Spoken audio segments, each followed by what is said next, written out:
ஆத்ம அனுபவம் எப்படி இருக்கும்? ரமண மகரிஷி அவர்கள் அப்போ ஒரு ஆழ்ந்த தியானத்தில அந்த பிரம்ம நிஷ்டையில அப்படியே உட்காந்துருக்கிறார்.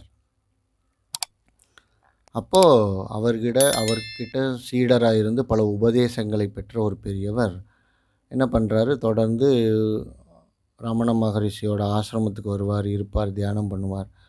சுவாமிகள்ட்ட வந்து சில உபதேசங்கள் பெறுவார். அப்புறம் அவர் கிளம்பி போயிருவார். இப்படி போயிட்டு வந்துட்டு இப்படியே இருக்கிறார்.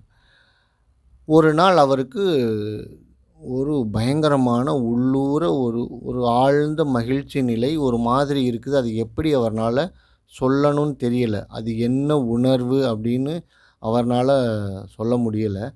ஆனா, வெளியிலேருந்து பார்க்குறதுக்கு ரொம்ப மகிழ்ச்சியா இருக்குது. ரொம்ப நிறைவான ஒரு மனநிலை அவருக்கு இருக்குது. இது என்னன்னு தெரிஞ்சுக்கிறணும்னு தன்னோட குருவான ஸ்ரீ ரமண மகரிஷிகிட்ட போறார். அங்க போனோனே, "சுவாமி, எனக்கு இந்த மாதிரி ஒரு நிலை இருக்குதே, அதுதான் இதுவா?" அப்படின்னு கேட்குறாரு. உடனே ரமண மகரிஷி என்ன சொல்றாரு, "இதுதான் ஓய் அது" அப்படின்னு சொல்றாரு. அந்த ஆத்ம அனுபவத்த இப்படிப்பட்ட வார்த்தைகள் தான் சொல்ல முடியுமே தவிர, அதுக்கு ஒரு டெஃபினிஷன் குடுக்க முடியாது.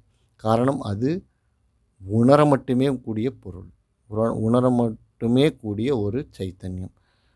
அது அப்படிதான் இருக்கும்.